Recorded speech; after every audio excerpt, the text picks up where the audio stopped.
I'm Dr. Mary Beth Latfus. I'm an assistant professor in plant systematics and conservation, and I'm also the director of the Taylor Herbarium plant collections on campus. So my research involves field work and molecular work and computational approaches to understanding patterns of plant biodiversity within the region. So I have a couple of projects that I'm focusing on. So I look at the genetic diversity of invasive plant species and how that might change through time. And so I use herbarium records to try to look at these changes. I'm also trying to incorporate genetic and evolutionary information in how we quantify biodiversity in the region and how that might change how we prioritize land for conservation.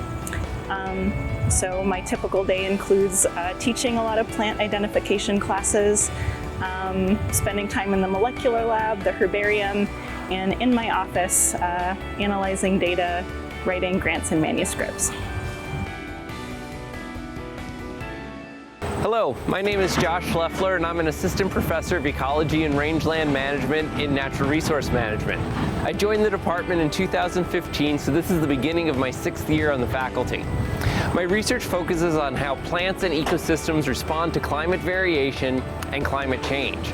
I'm involved in a number of initiatives within and outside of South Dakota.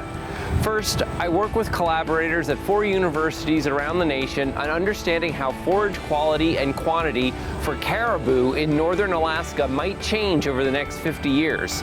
These efforts seek to understand future stresses on these important animals of the north. Second, my graduate student and I are examining how grasslands in western South Dakota respond to extreme precipitation events, which are predicted to become more common in the future. Finally, I work with collaborators in Brookings and Rapid City on improving the predictability of livestock forage availability and quality with an aim to improve management of rangelands in western South Dakota.